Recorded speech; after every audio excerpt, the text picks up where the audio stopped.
Good morning all. ഇന്ന് നമ്മൾ discuss ചെയ്യുന്നത് RMS error, that is root mean square error. അപ്പോൾ RMS error or root mean square error is one of the most widely used statistics in GIS. We use RMSE in a variety of applications when we need to compare two datasets. RMSE measure how much error there is between two datasets. In other words, it compares a predicted value and observed or known value. അപ്പോൾ RMS error എന്ന് പറഞ്ഞാൽ ഒരു predicted and observed value തമ്മിലുള്ള error കണക്കാക്കുന്ന ഒരു statistics ആണെന്ന് RMS error എന്ന് പറയുന്നത്. Root mean square error, that is RMS error, is an important parameter which is frequently used in GIS. RMSE is used as an indicator of accuracy of spatial analysis or remote sensing. RMSE is a measure of difference between the predicted or calculated value and the actual or observed value. Each individual difference between calculated and actual value is called residual. Difference between the individual difference between the calculated and actual value is called residual. RMSE aggregate this residual into a single measure. RMSE is derived by squaring the difference between the actual and calculated value, that is squaring the residual and adding these residuals together, dividing by the total number of values and taking the square root of the result will give the RMS error.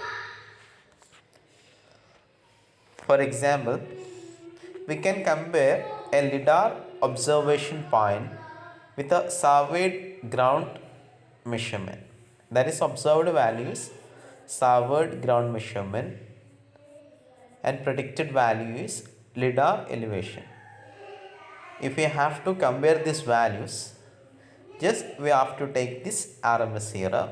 That is, first we will make the difference between observed and actual value, take the difference of this residual, then divided it with the total number of values and take the square root. We will get the root mean square error. Thus we can compare these values.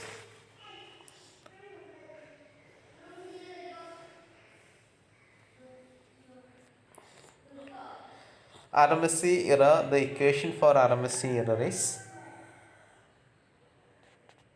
sigma I1 to n pi minus oa all square divided by n. Pi means actual value, observed value, predicted value. P means predicted value, observed value, number of observations.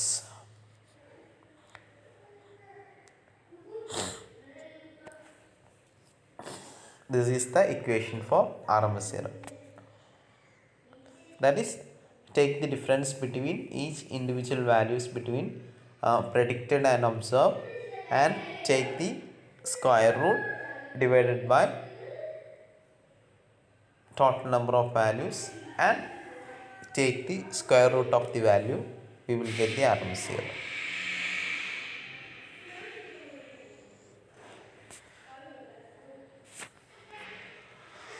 Next we have to study about buffering.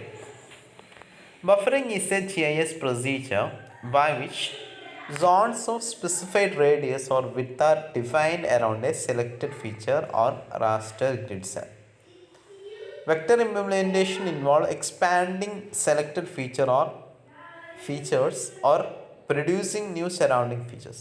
അപ്പോൾ buffering എന്ന് പറഞ്ഞാൽ നമ്മൾ ഒരു ഫീച്ചറിൻ്റെ ചുറ്റുമായിട്ട് കുറച്ചും കൂടി സ്ഥലങ്ങൾ നമ്മൾ expand ചെയ്തിട്ട് എന്ത് ചെയ്യുക, ഡാറ്റ ഒന്ന് എക്സ്പാൻഡ് ചെയ്തെടുക്കുക. അതിനാണ് ബഫറിംഗ് എന്ന് പറയുന്നത്. നമ്മൾ ബഫർ സോൺ എന്നൊക്കെ കേട്ടിട്ടില്ല. ആ ഒരു കൺസെപ്റ്റാണ്. പിന്നെ ബഫറിങ് ദി ബേസിക്സ്, അതിൻ്റെ ഇൻപുട്ട് ലെയർ എന്തായിരിക്കാം? It can be point line or polygon. Output layer എന്ന് പറഞ്ഞാൽ contain polygon that encloses all of the study reach. നമ്മൾ സ്റ്റഡി റീച്ചിനെ ഫുൾ എൻക്ലോസ് ചെയ്യുന്ന ഒരു പോളിഗൺ ആയിരിക്കാം within the specified distance of the features or input line.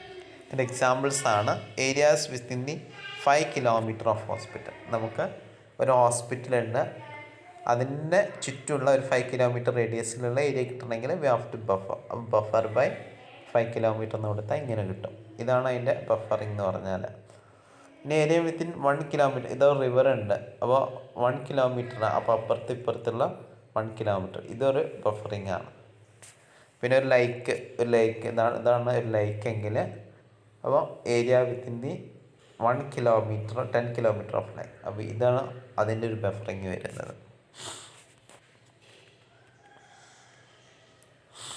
ഇതാണ് ബഫറിങ്ങിൻ്റെ different examples പറഞ്ഞാൽ. ഇതൊരു point buffer ചെയ്യുകയാണെങ്കിൽ ഇങ്ങനെ കിട്ടാം, അതിൻ്റെ ചുറ്റുമുള്ള ഏരിയ. ഒരു ലൈന് ബഫർ ചെയ്യുകയാണെങ്കിൽ ഇങ്ങനെ കിട്ടാം, ഒരു പോളിഗൺ ബഫർ ചെയ്യുകയാണെങ്കിൽ ഈ രീതിയിലാണ് കിട്ടുന്നുണ്ടാവും അതിൻ്റെ ഔട്ട്പുട്ടായിട്ട്.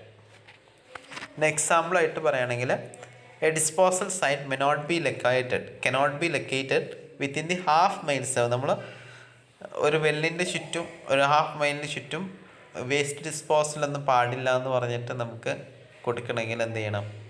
ആ വെല്ലിന് ചുറ്റും ഒരു ഹാഫ് കിലോമീറ്റർ ഹാഫ് മൈൽ റേഡിയസിൽ എന്ത് ചെയ്യുക? ബഫർ ചെയ്ത് കണ്ട് ആ സ്ഥലങ്ങൾ നമ്മൾ നോട്ട് ചെയ്ത് വെക്കുക.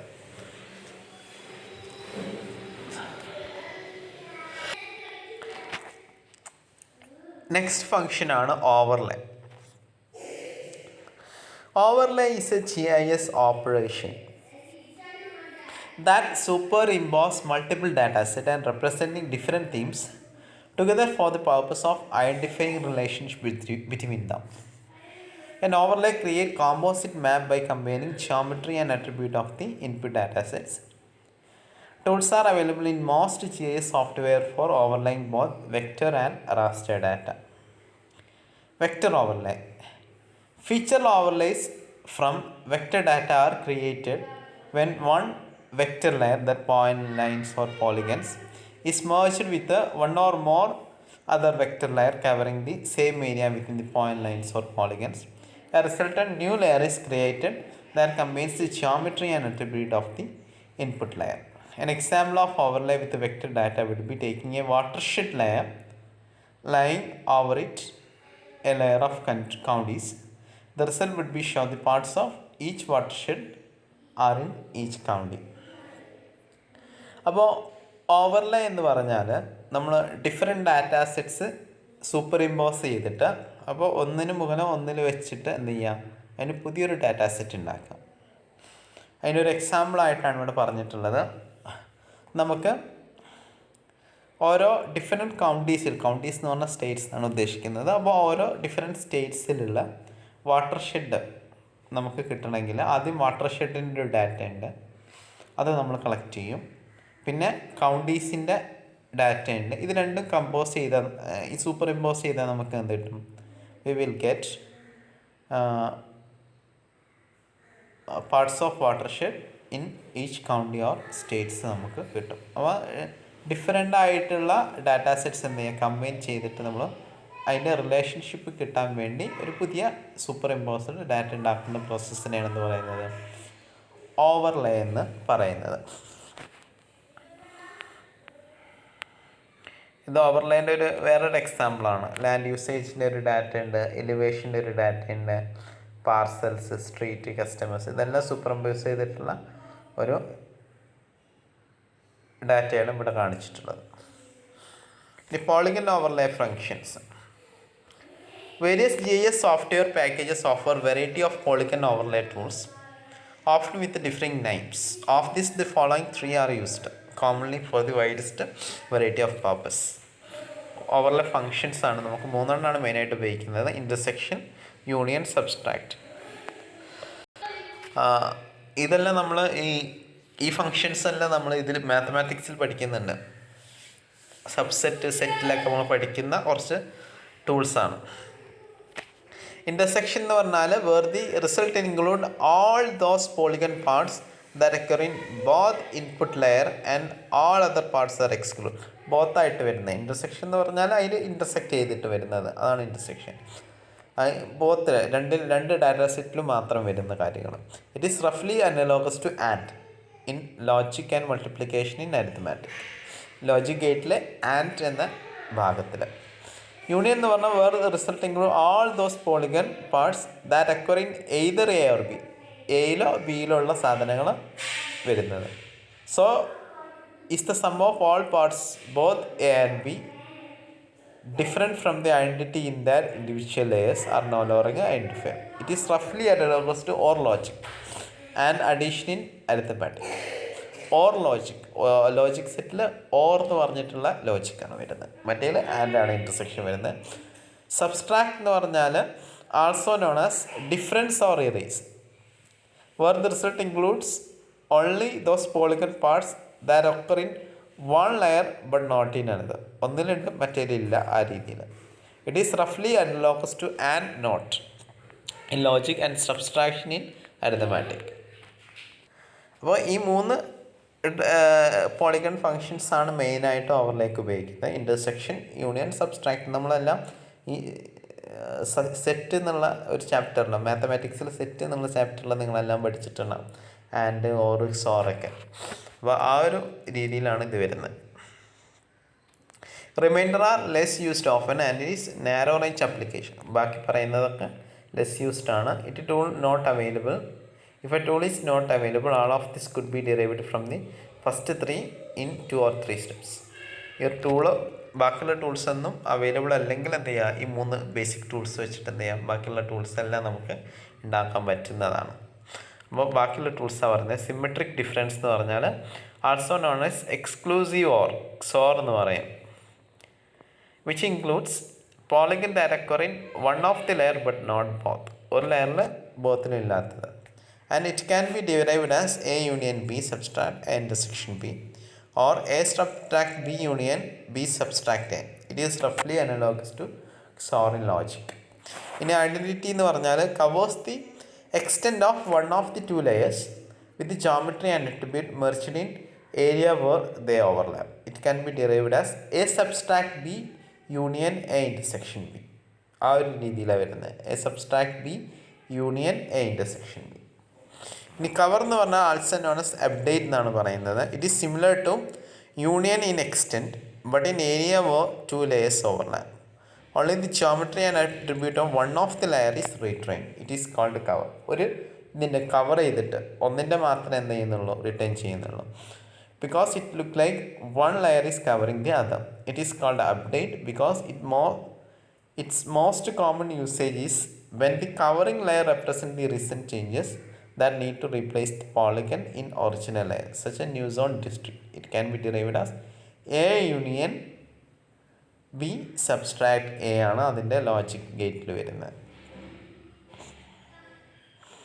കവർ എന്ന് പറഞ്ഞാൽ ഒന്നിന് കവർ ചെയ്തിട്ട് ന്യൂ ആയിട്ടുള്ള കാര്യങ്ങൾ മൊത്തം തന്നെ കവർ ചെയ്തിട്ട് കാണിക്കുന്നതാണെന്ന് കവർ എന്ന് പറയുന്നത്.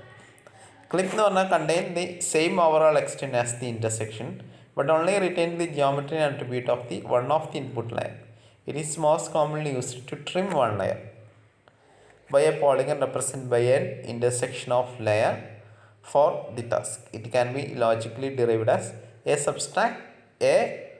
subtract B. ഇത്ര കാര്യങ്ങളാണ്. ഇനി അതിൻ്റെ ജോമെട്രിക് റെപ്രസെൻറ്റേഷൻ ആണ് കാണിച്ചിട്ടുള്ളത്. എയും ബിയും ഇങ്ങനെയാണെങ്കിൽ A ഇൻ്റർസെക്ഷൻ B ഇങ്ങനെ വരും, A യൂണിയൻ B ഇങ്ങനെ വരും, A സബ്സ്ട്രാക്ട് B. എന്ന് B സബ്സ്ട്രാക്ട് ചെയ്തിട്ടുള്ളത്, ബിന്ന് A സബ്സ്ട്രാക്ട് ചെയ്തിട്ടുള്ളത്, XOR ഗേറ്റ് ഇൻ്റർസെക്ഷൻ പോയിട്ടുള്ളത്, ഇതാണ് XOR വരുന്നത്. A ഐഡൻറ്റിറ്റി B ഈ ഭാഗം പോയിട്ടുള്ളതാണ് ഐഡൻറ്റിറ്റി B എന്ന് പറയുന്നത്. B ഐഡൻറ്റിറ്റി A ഈ ഭാഗം പോയിട്ടുള്ളതാണ് B identity A cover B. ബിനെ കവർ ചെയ്തിട്ടുള്ള ഭാഗങ്ങൾ B കവർ A എന്ന് പറഞ്ഞാൽ B ആണ് എനെ കവർ ചെയ്യുന്നുണ്ടാവുക. ആ ബീൻ്റെ ബാക്കിയുള്ള പോർഷൻസ് ഒന്നും കാണില്ല. ഇനി A ക്ലിപ്പ് B ഇൻ്റർസെക്ഷൻ്റെ വേറൊരു രീതി, പക്ഷേ എയിൽ കുറച്ച് കാണില്ല. ഇനി ബി ക്ലിപ്പ് എ.